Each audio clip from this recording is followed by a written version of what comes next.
You know, most of the time I start the episode with a very clear goal in mind. I know exactly what we're going to do. I know exactly what I'm going to say. Flawless, absolutely perfect intro. Not this time. We are breaking the mold here. So I guess we can, hello skeleton. I guess we can recap what we done last episode, right? We of course built Penrose Central. He's not going to hit me. No chance. No chance. Oh, he got me. He got me. Yeah, so I guess we built Penrose Central Station last episode. I had so much fun putting all this together once again. Man, I'm actually having a blast on this server. And speaking of a blast, these blaze burners are blazing, something. They're working, they're spinning. As you can see, we got the steam engine working. It hasn't failed yet since the last episode. And if we check the stressometer, you can see we're generating 196,608.02 stress units. How you can possibly get 0.02 stress units, I have no idea. But somehow we are. I think it might still be necessary to add a water wheel or a windmill, just in case we run out of lava. You guys had some great suggestions on that. But let's see if the engine is still on by the end of the episode, because I feel like I've been working on this station for a week straight. And yeah, honestly, I'm all out of creative energy for this specific project, so we're going to turn our attention over to some new train designs. So of course we have the 3-line express. I reckon we're going to keep this guy around. This has really grown on me, this train design. I really like it, actually, as derpy as it is. But yeah, we're going to build a brand new train today.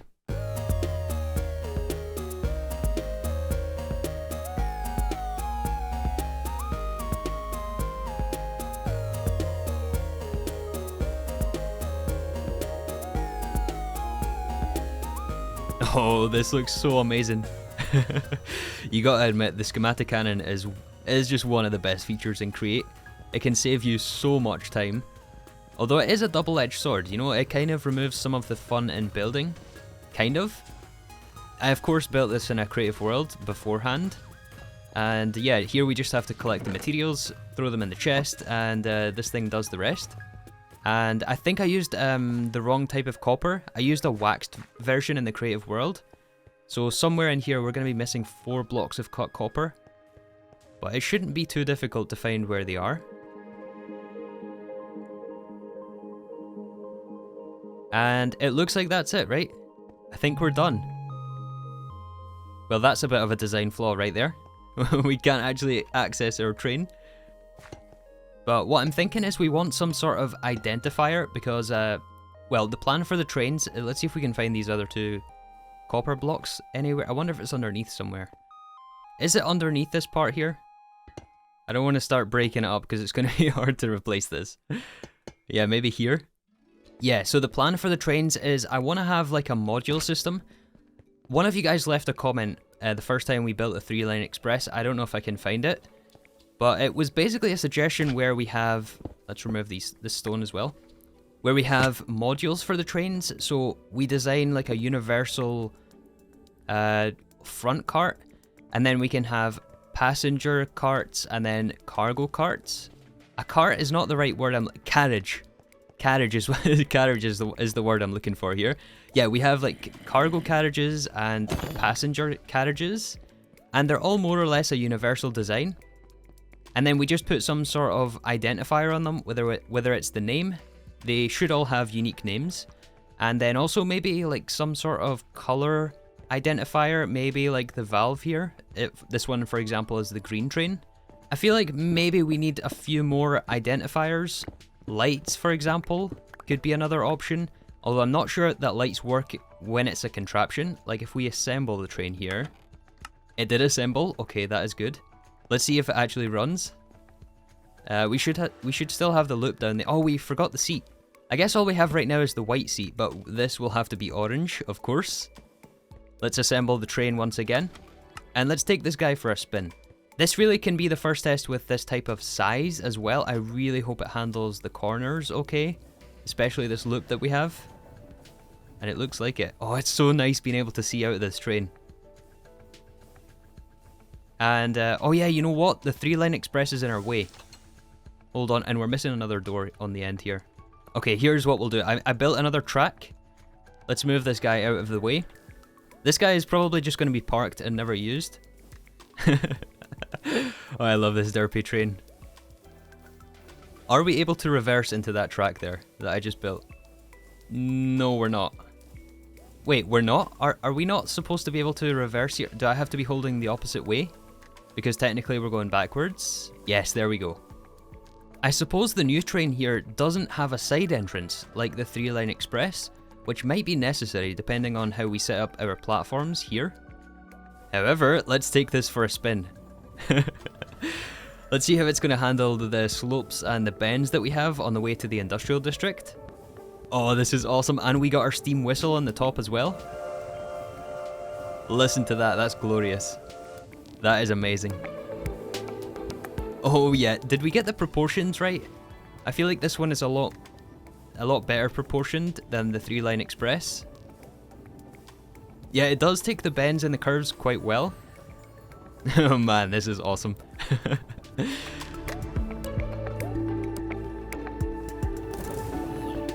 Oh, we just ran over the zombie there. Okay, so we got the train disassembled here at the station again. And there's one thing I want to try out for the unique identifiers. Can we put things in the placard and have them remain when the train is assembled? Oh, you can! Oh, that is perfect. Oh no, it switched the head to a Steve head. This was supposed to be an Iron Golem head. Did we just lose the Iron Golem head, or did it actually switch it, convert it? Oh no, it actually converted it. It's actually a Steve head. We just lost our Iron Golem. Huh, so I guess if you want to keep them, don't place them in the placards. But yeah, I guess, like say for example, this is the bone meal train. We can put a piece of bone meal in here, or a bone block, or a bone, for example, and this can be used to connect to a carriage on the back for cargo. And this is one of the other identifiers, I suppose, other than the valve on the front. Let's also switch the seat to orange here. Yeah, awesome. I really like this train design. Much better than the 3-line express, although this one will always be special. Let me know what you guys think in the comments. So anyways, I think that's enough fooling around for today. Let's actually, yeah, I think I do like the funnels better like that. More than the stairs underneath the wheels, or above the wheels. Yeah, let's actually get something done this episode. I didn't know Steve had purple eyes.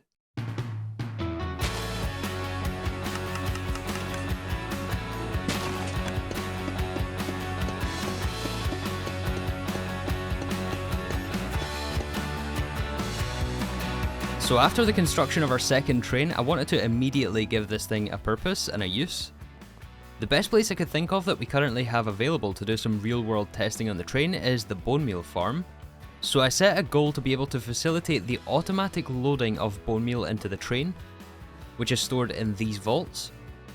But since the vaults are on opposite sides of the entrance to the farm, I had to go over and scope out the area to determine the best course of action to load the train. And it took some time, but a little while later, I had an idea in mind. And similar to last episode, it's all going to start with a collection of resources we need in order to implement the idea.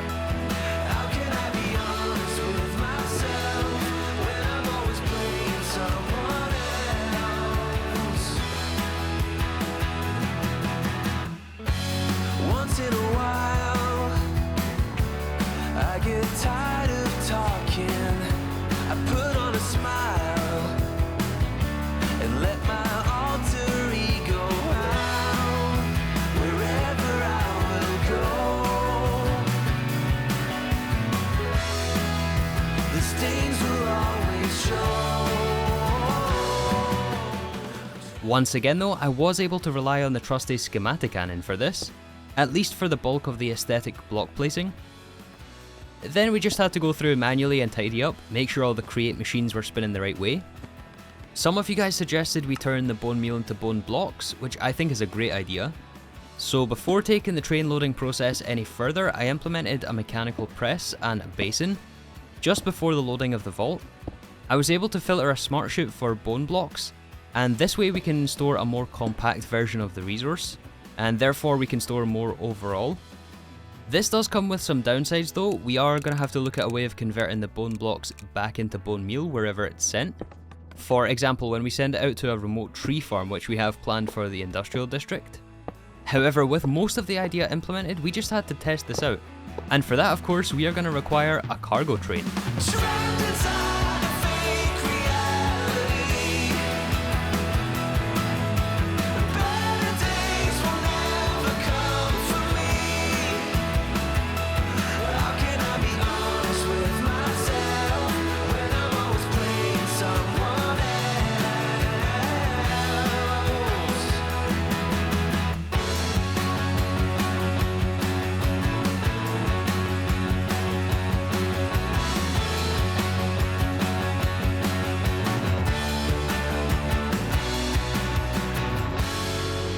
Alright, now I feel like we're really starting to get somewhere here with the trains.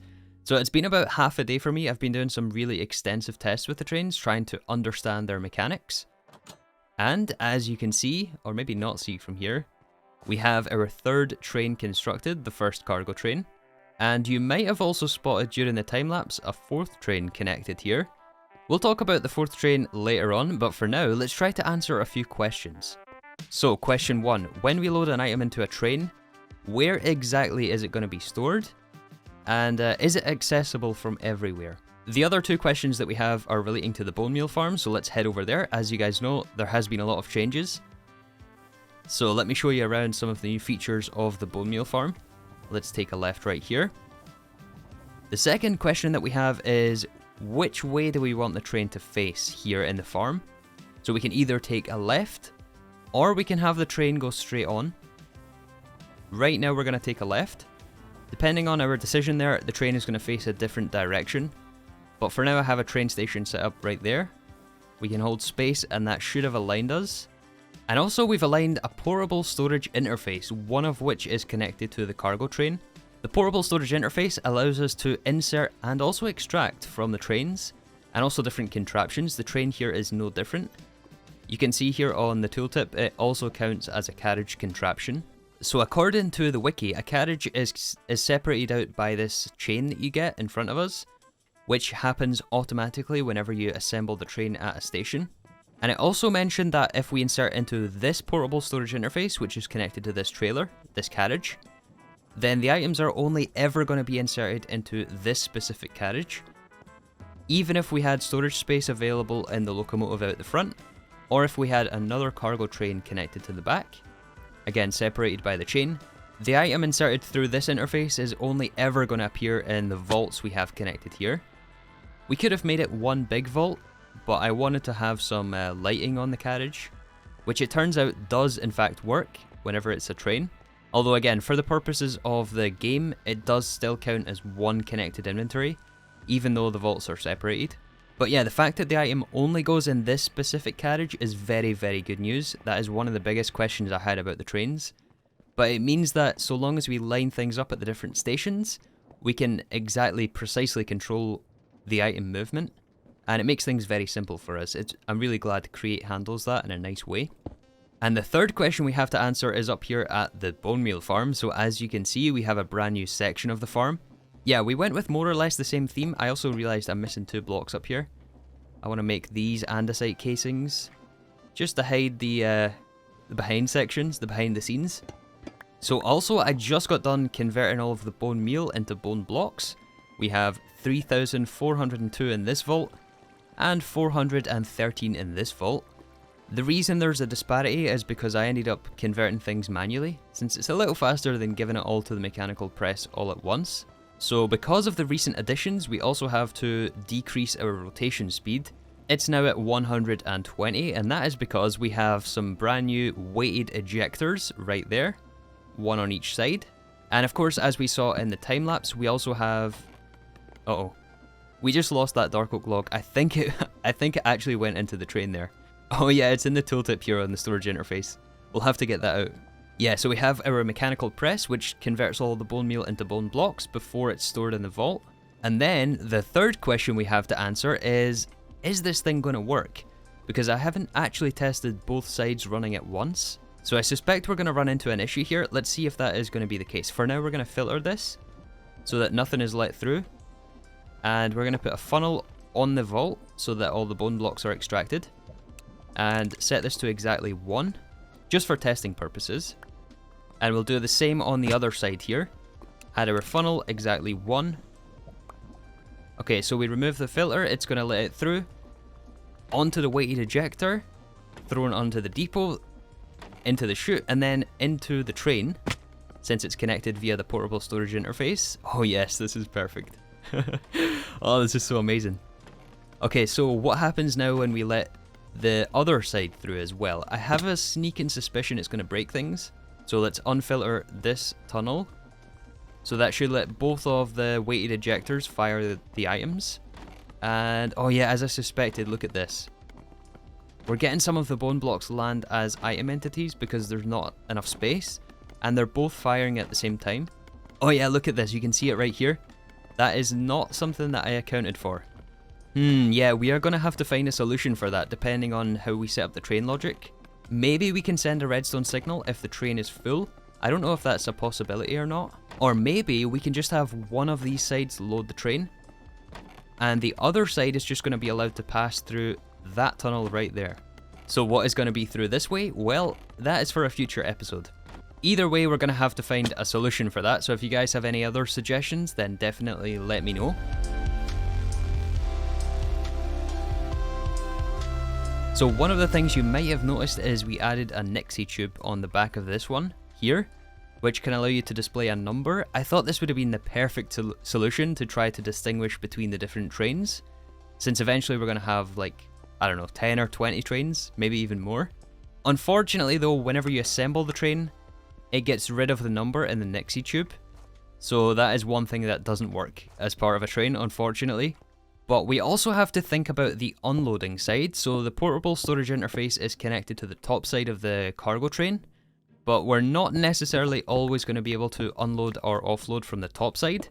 It just happened to be the case from the Bonemeal Farm, so I want to test out if we can do it from below as well. Like, for example, if we had a storage interface here, maybe? Is that going to work? We do have a light underneath, which is intentional. I want light to be let through. Can we let light through a portable storage interface? Is that still giving us a light level? I think it is, right? Oh, that is perfect. Okay, nice. That means that we can actually hide the light, and we can even have functionality on the bottom. So let's say we have another storage interface underneath the track. Is that going to be recognized? We'll have to place it facing down, like this, and rotate it around. And then I think it only connects... Yeah, it seems to only connect whenever you have the portable storage interface placed, and then you approach the station. Okay, are things connected here? Oh yes, perfect. Awesome. So I'm assuming all we have to do on this side is just have a chute. And oh yeah, there's our dark oak log. And a chest or some sort of inventory, and we extract all of the bone blocks.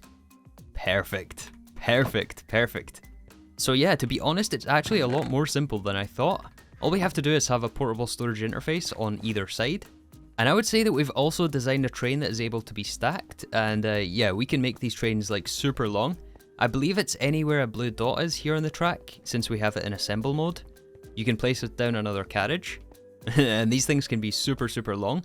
We just have to be careful of the bends and the loops that we build in, so the train doesn't run into itself.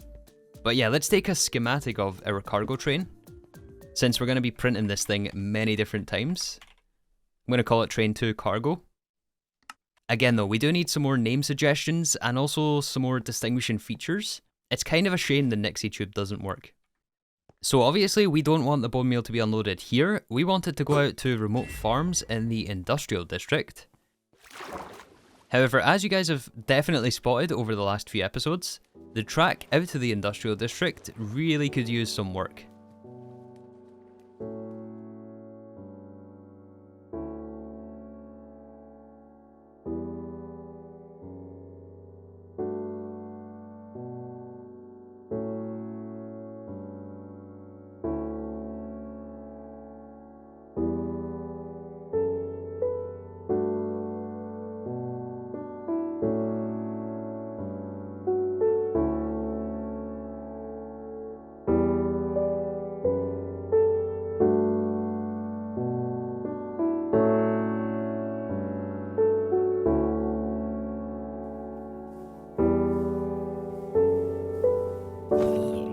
Oh, and that was enough. Oh, that was one of the best roadkills ever. So I made a couple of adjustments here. As you can see, we now have a fancy new bridge. And this thing, let me tell you, was so many blocks. It was so many blocks. But yeah, look at this. The reward is immense. And hopefully we can actually get to use this quite a lot, since future episodes, or the next few episodes, are going to be out in the industrial district, I think.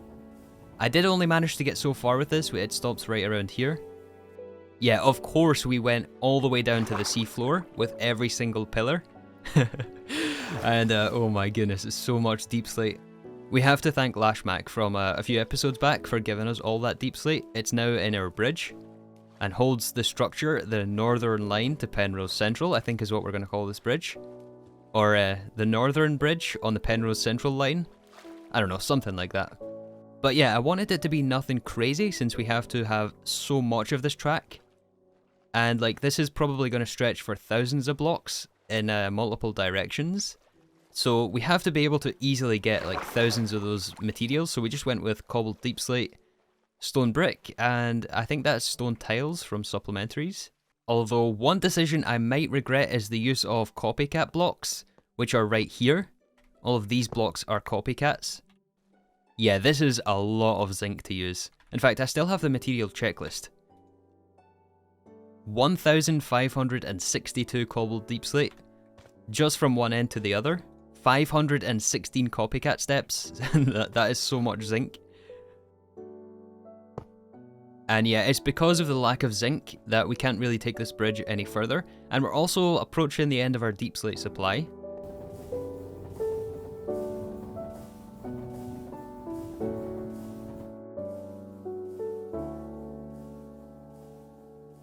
I do think it's a lot more sensible trying to manage the bridge in different sections and not trying to do it all at once. But what isn't a sane approach is reversing the train all the way from that loop over there into here, into our clay farm. Since you might have spotted, let's align ourselves to the station.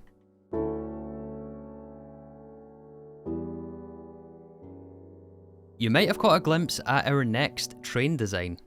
Yeah, as you can see, this thing is a very similar design aesthetic, and it also helped us to build the bridge because of these things on the front. These are mechanical rollers. So before we explain how those work, let's try to get this connected to our carriage here. So we should just be able to connect the train tracks and then disassemble and reassemble the train. Disassemble and reassemble, and it should be connected via the chain, and this counts as a separate carriage. It's kind of unfortunate that it goes through the block like this, but unfortunately you can't have these facing the other way.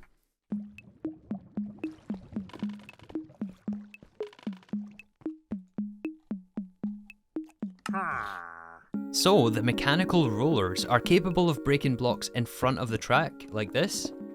As you can see here, it's a bit like a drill, but you don't always get the block back if it mines it with the roller. But you can also, when the train is disassembled, we can also filter in a block, which it's going to exchange automatically underneath the track, so long as it has the block in its inventory, and I believe it has to be in this specific carriage. Like, I don't believe we could filter it in the cargo train, for example, and have it pull into, or exchange the blocks via the rollers on a different carriage. We also have the contraption controls on the front, which allows us to enable or disable the roller. For now, let's make sure we disable it. We don't want it to pave down here. I'm almost certain this is all going to be changed around once we build the train yard. And we'll take this out to a remote location. In fact, you know what, before we hit the remote location, since we don't exactly have a walkway on the bridge, and it's going to be impossible to pass through here, let's enable the contraption controls. Now that we're at a portion of the track without soul soil underneath, as you can see, it's doing all the paving for us. Unfortunately, it's a little stop-start. I'm not sure if there's a way to fix that or not. Another reason I stopped the bridge early is because I think I want to reroute the track and definitely change up the slope here. And one of the other things we're going to have to do is figure out a way to move carriages around. Like, how are we going to move this carriage onto a different train? Some of you guys suggested the idea of like a turntable or something like that, but I believe you can only do that once the train is disassembled, which I don't think can be done automatically. I think trains can only be disassembled at the train station in the GUI, although perhaps some sort of crane which is able to pick up the whole carriage and basically place it down somewhere else could be a cool idea. That would be awesome, but I don't even know if that is possible, to be honest. It also appears that the steam engines are still blazing. They're still blasting here. Although I haven't added the supporting system, which I'm just about to do here at the end of the episode. I think I'm just going to add some water wheels in the back just to power these pumps right here for the lava and the water. And we should be able to hide it in maybe like a support structure, which is here. Anyways, we are going to wrap up the episode right here. A little shorter today, but as you can probably hear in my voice, I'm having a really difficult time with the end of this video. To be honest, I really don't know what's up, but I'm going to use this time productively and design some future farms. I think I'm also going to work on the design for the clock tower in Penrose Central Station. Anyways, thank you guys once again for watching. I really do appreciate it. Take care everyone, and I hope to see you all in the next episode of Trifecta.